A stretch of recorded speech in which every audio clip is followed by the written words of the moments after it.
Most people think HR is policies, paperwork, and performance reviews. But sometimes it's walking someone through one of the worst parts of their life. And today's guest has over 20 years experience in HR, and not just hiding behind policy, because it's definitely not the type of lady that she is, but she's the type of person that steps forward when people need someone the most. So Natalie Cairns, welcome. Thank you. When most of us think of HR, we think of policies, procedures, but tell us what is HR really, behind the scenes? Give us a bit of a bird's eye view. So I think, when you kind of zoom out and you look down, I think HR has been through an incredible journey. I think we started as personnel, we then went to HR, and we're now in a really unique position, which I'll get onto shortly. But ultimately, what is HR? HR is essentially making sure that everybody is treated fairly and consistently. And that's my very simple answer. That is what HR is. Bit of like a fair work kind of policy. I mean, I think it is. It's making sure that people feel that, Laurie didn't get treated any better than me. Mm-hmm. We're all fair and we're all consistent. I have a question straight away. Does HR work for the company or does it work for the people? I know, right? It's like some kind of weird Ponzi scheme. So ultimately, absolutely, the company pays your wages. Yeah. You are there to support the employees. But of course, at the end of the day, you've got to absolutely toe the company line. Whatever the board or the CEO and the executives decide as the strategy, HR should be there to influence it in representation of the people. It's interesting actually, because I think HR has a bit of a stigma to it, because there's some good HR and sometimes you don't feel like it is so good, or they don't support you as an employee, which makes it quite hard for, say, I am the employee, to go to HR, approach them about something personal. One, I might have to due to policies and procedures, but how do you create trust and become approachable as a HR company? A HR department? And I think this is exactly it. You've just nailed it. HR has got a really, really significant image problem. Mm-hmm. It's not new, it's not small, and it's not localized. It's global. I think HR absolutely needs a rebrand, and quite soon, because you're right. I think the way that I always explain it to people is, one of my big things for anybody that ever follows me on LinkedIn is HR is losing its way. And the reason it's losing its way is because ultimately we screamed for a seat at the table. We demanded a seat at the table. Mm-hmm. And now we've got it and we're sat in silence. And we're sat in silence because we can't speak the language of the business. And therefore leaders don't view us as credible. And employees don't trust us because they think we're just working on behalf of the company. Mm-hmm. That's where we are right now. And that's where the image problem is. Can it be fixed? Absolutely. How? So now you can't spend all day on this. No, I was just about to say, how long have you got? Yeah, exactly. But where does it start, at least? Where does this relationship rebuilding of HR and in the eyes of the public? So for me, one thing that I have always done in every company I have ever worked in is, within my first week, I go out there with the employees.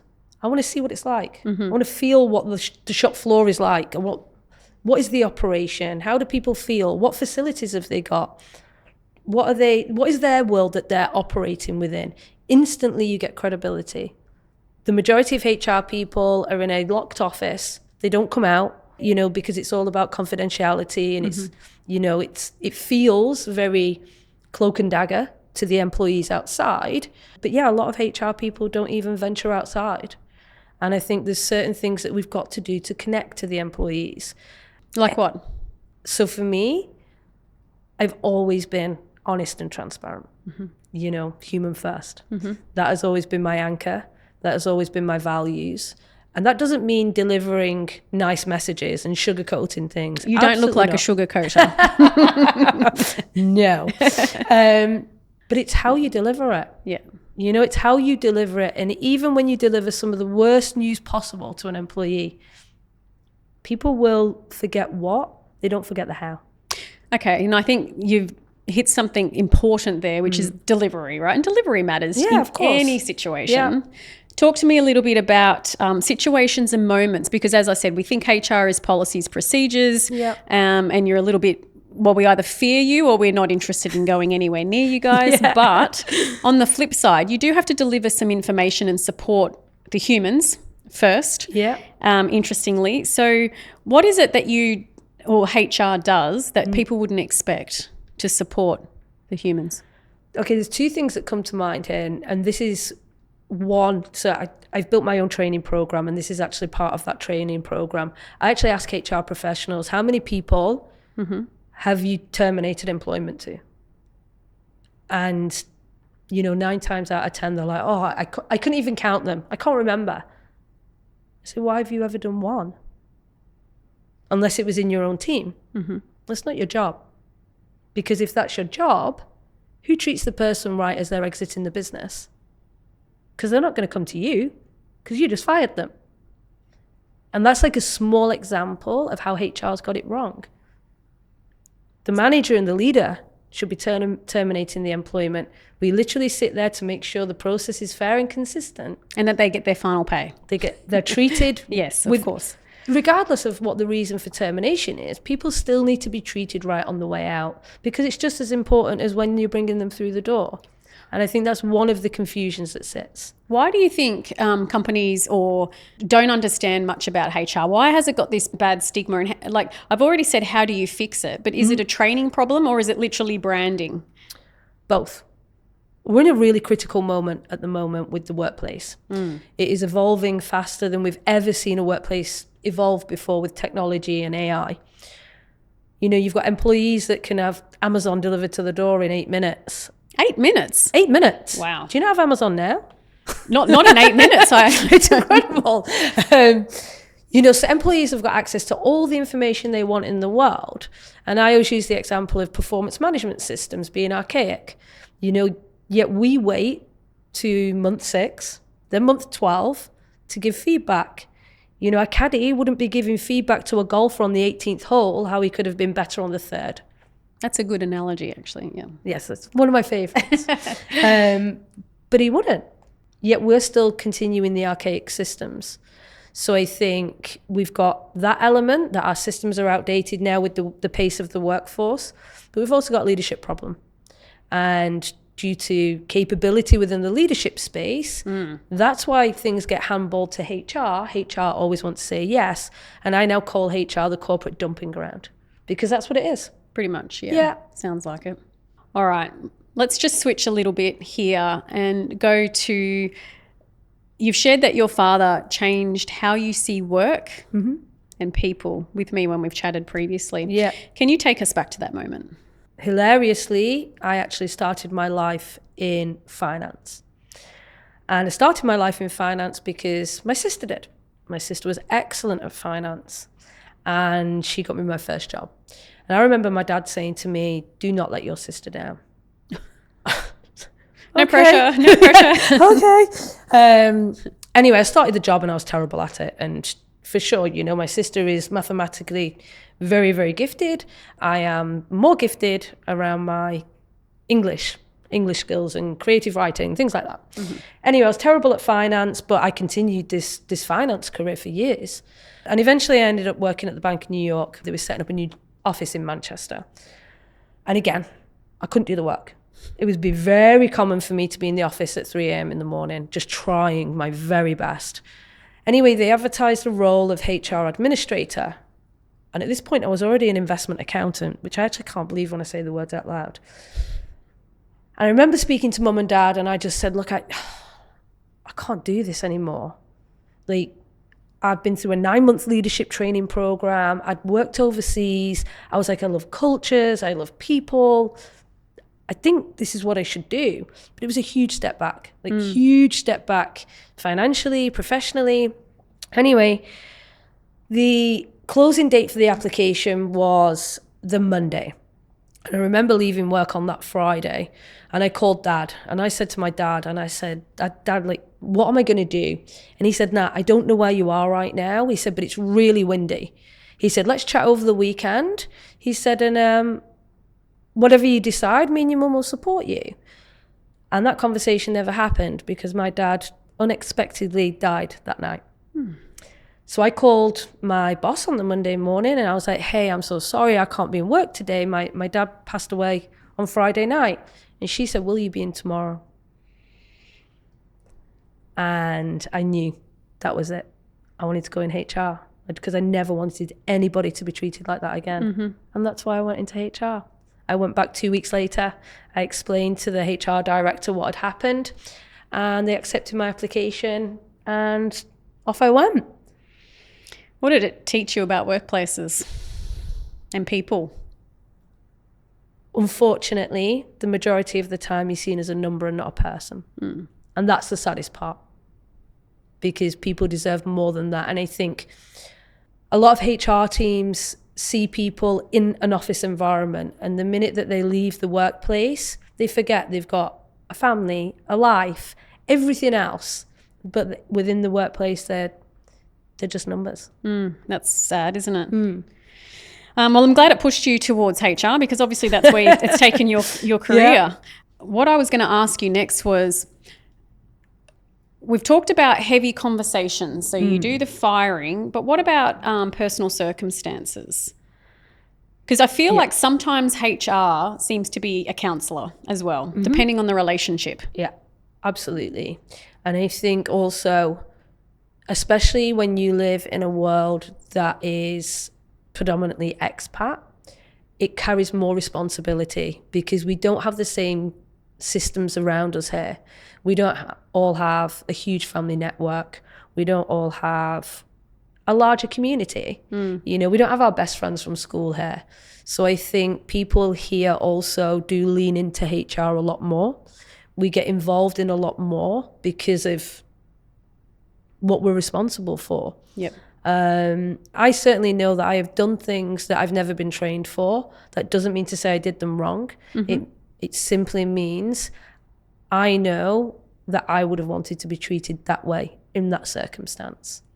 I have got up at 2:00 in the morning and gone over to the airport to meet the children of employees that's passed away to make sure they weren't alone. Nobody trained you for that, ever. I have delivered news that has changed people's life in an instant, but I've made sure I've stood by their side, held their hand all the way through. That is human first, and that is what HR needs to be. It needs to be, but it's not necessarily, right? But tell me then, I mean, obviously that's some pretty incredible news and situations to be in. So how do you carry that? There must be some sort of emotional side attached to that for you. Yeah, I think in the early years, for sure, you would carry everything home with you. HR makes you very cynical, by the way, as well. I would not have guessed. Makes you incredibly cynical. But yeah, you can't take it on board. You just can't, because ultimately you would then never move forward. But I mean, that's why we have this new brand of yours, Natalie Cairns Done Different. Yeah. Right? Tell me about that. Because you've said for years that being different was almost a bit of a liability. Yep. But when did you realise it's actually your strength? So I spent 20 years in large corporate HR. Makes you sound old, I'm just saying. Yeah, no, I started when I was 12. Yeah, me too. Yeah. And I think for me, it was really obvious that I just didn't fit within a framework. HR is all about frameworks, right? Definitely.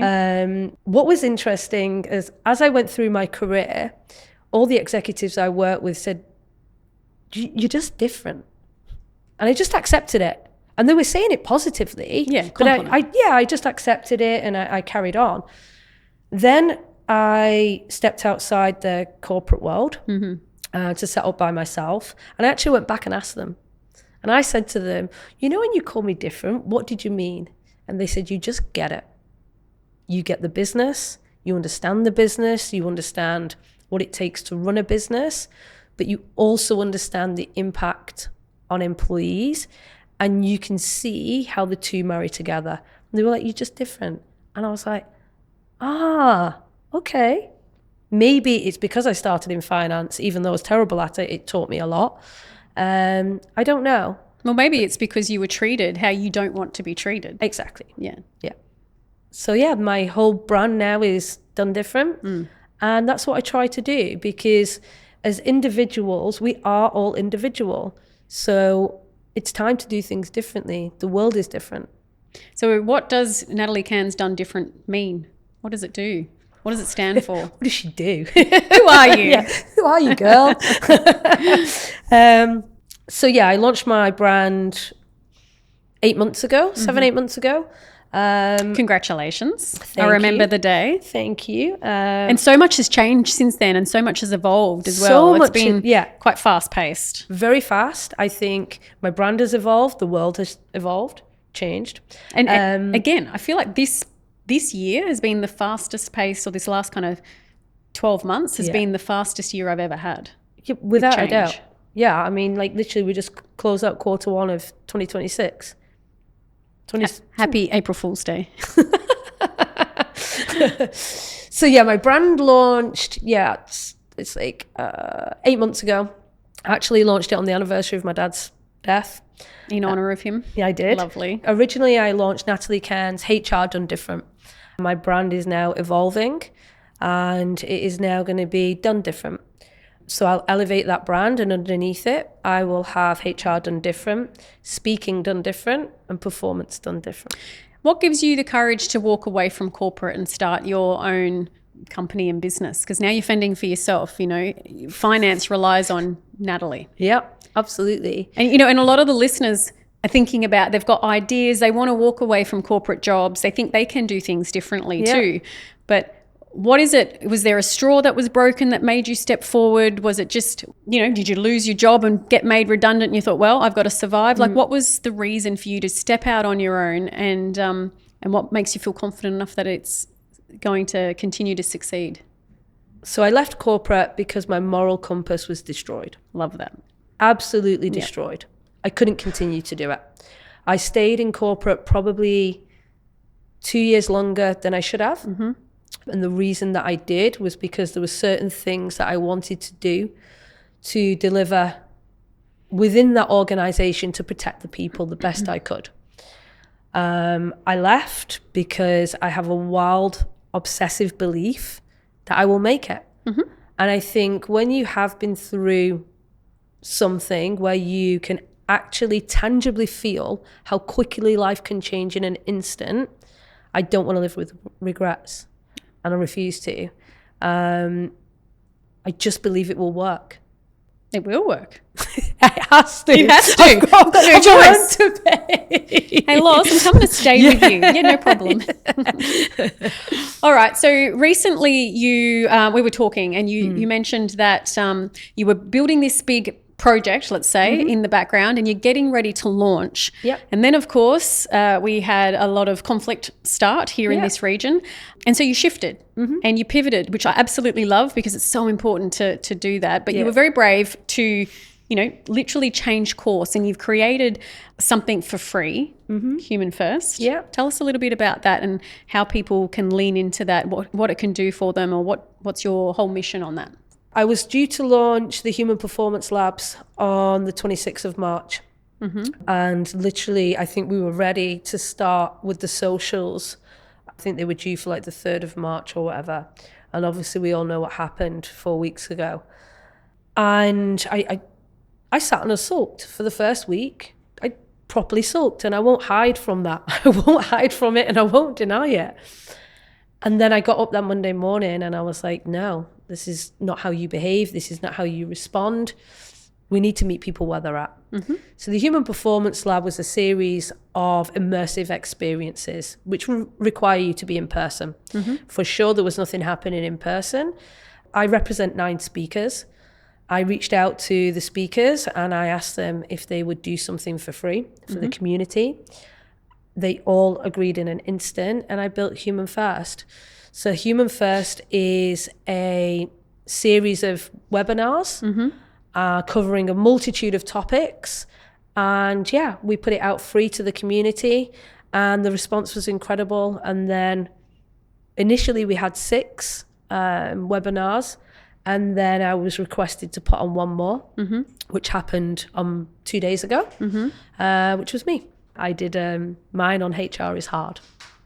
Well, we've learned that already today, haven't we? Yeah. Exactly. Yeah. And so well done on that. That was a very successful project. I watched from behind the scenes here. Yeah. But what's your mission with that? Where do you plan on taking Human First? So this is now the natural next question, right? Exactly. I built that in 4 days. Yeah. What's your goal with it? When I did it, when I sat and worked those 70 hours over those 4 days to get it off the ground, there was no end goal. It was just, I want to meet people where they're at. I've got amazing people that I know could help in this community right now. That was it. Beyond that, I didn't really think. And what sort of topics were being spoken about, just so that everyone knows what Human First is a bit more about? We basically covered everything that I thought people would be experiencing. So we had beyond distraction. We had one called Fear Forward. We had one about how you show up as a leader right now is how important it is. We had one about overthinking. So we were trying to cover a complete cross-section of anything and everything where people would be at. Obviously now the series is finished with the response that we've had, with the feedback has been incredible. We also managed to get a global reach. So it wasn't just the UAE in the end. And now I'm building towards the next phase. The next phase potentially will have a community element to it, but I think the next phase also will have a corporate element to it. That's my background. And and you don't have to have it all figured out just yet, right? You've just done something, it was successful, and now you've got to sit back and reflect a little bit and see, well, how can I make the next impact? Yeah, happen? And I think that's one thing. I'm a huge reflector. So a lot of people that know me, they don't ever anticipate that I am a reflector, but I am. So I've spent the last 2 days now reflecting, reading the feedback, going through the data, looking at the analysis. And I think there is a place for Human First here. Human Performance Labs isn't off the card. That is just in the future, because I still believe in that. But I think Human First has just begun. Well, that's exciting, and I'm looking forward to seeing where that goes. So what is Human Performance Lab? If it is in the future, what's your plan with that? Or what does it do? What's the intent? So the Human Performance Lab is built on the premise that I believe, unless you understand yourself, you will never innovate or lead high-performing teams. And this really comes from a place of, I've spent the last 2 years really understanding myself. I've spent the last 20 years working with some incredible people. I've seen the worst in people. I've seen the best in people. When you see the best in people, they're always coming from a place of self-regulation. They understand themselves. And I think we're now in a world where we have so much data. We're running around with our wearables.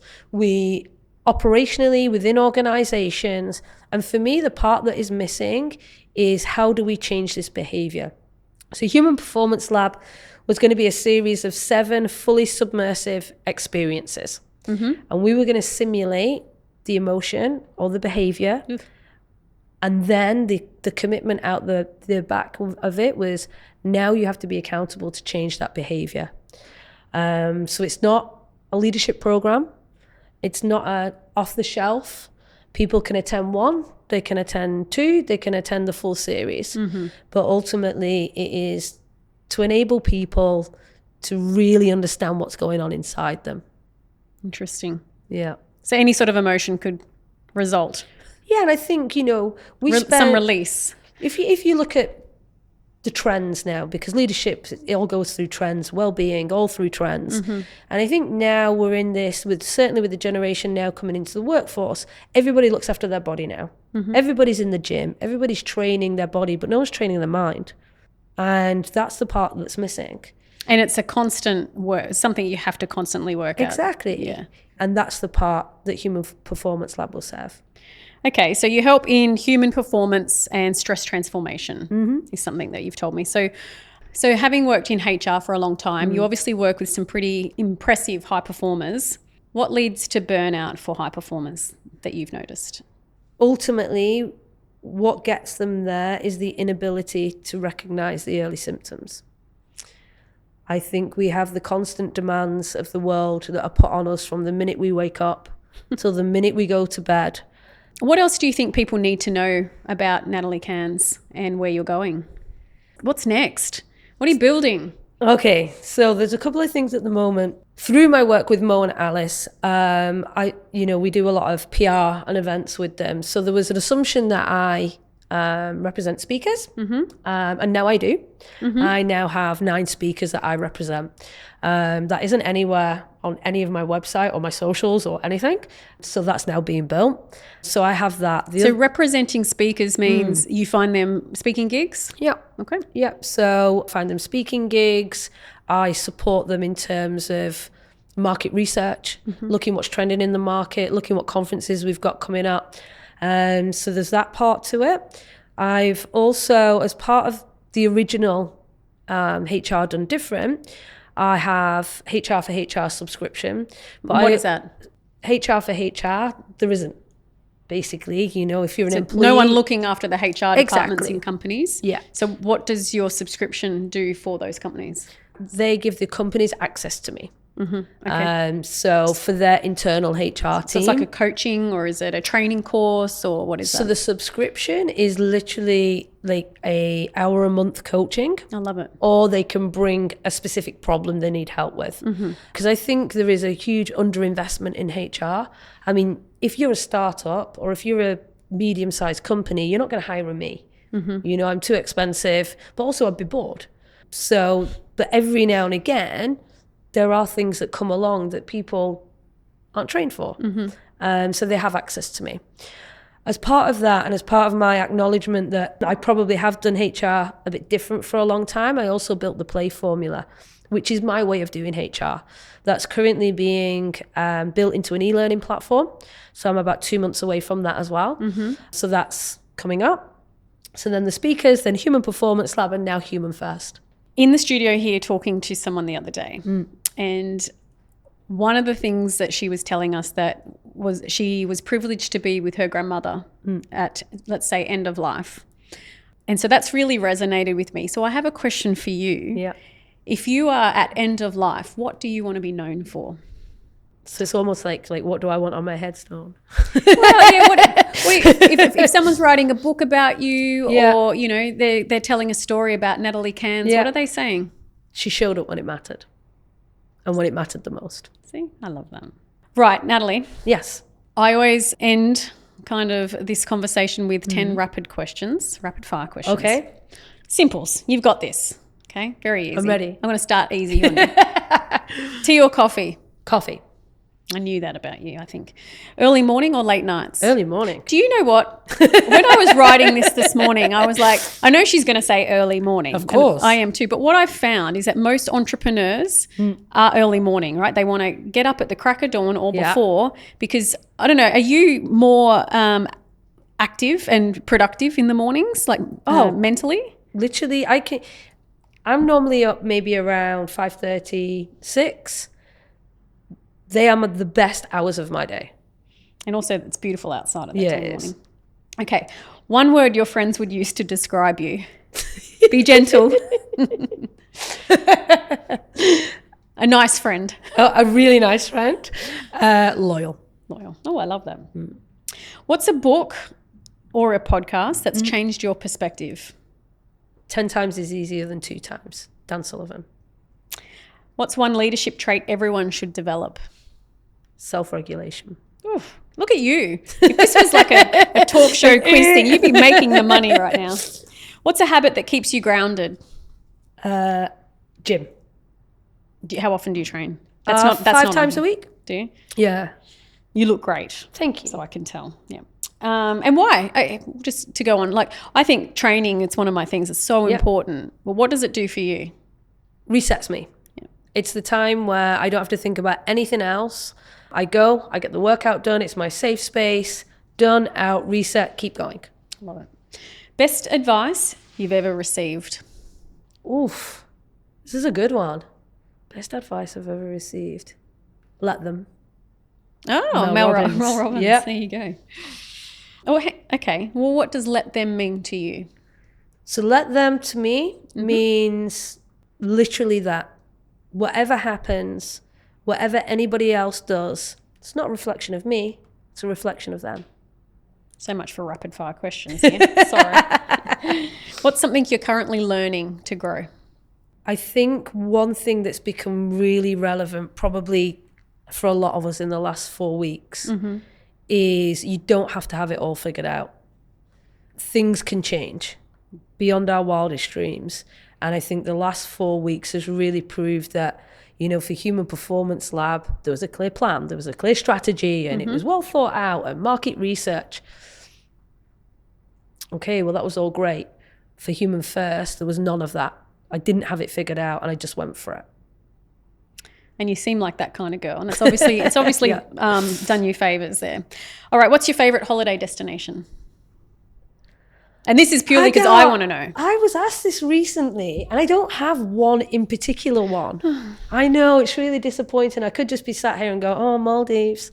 Yeah, it's beautiful. I do, actually. I've changed my mind. Okay, good. Ibiza. What, for the party scene? No, and this is it. Ibiza is a beautiful island. Yes, I hear and that. And it has something for everybody and something different to do every single day. It's like my spiritual home. Oh, I love that. See, you do have one. There you go. And then I've got here, what's next for Natalie Cairns? But I've already asked you that question. It's just to keep going, right? It's literally, no one's going to do this for me. And I've got to keep going. There's no way back. It's good. Well, listening to you today, what I've really taken away from it is that, one, you've got to back yourself. Yeah. Two, you've got to take a chance and give everything a go. Don't settle for something that doesn't align with you and your values. Like, stay true and authentic to yourself and find a new path if you have to. Yeah. I've learned that HR isn't just about policies and titles, and there is a solution there, and hopefully more people learn about that and they can connect with you. And I know you're on LinkedIn, you're on Instagram, you're all over the website, and I'll put it all in the show notes, of course. And that you're known for showing up for people and loyalty. And, you know, I can see that with you anyway. Thank you so much for your time today. I've appreciated having you here. Big dreams, small steps. Let's keep moving. Thank you. Cut.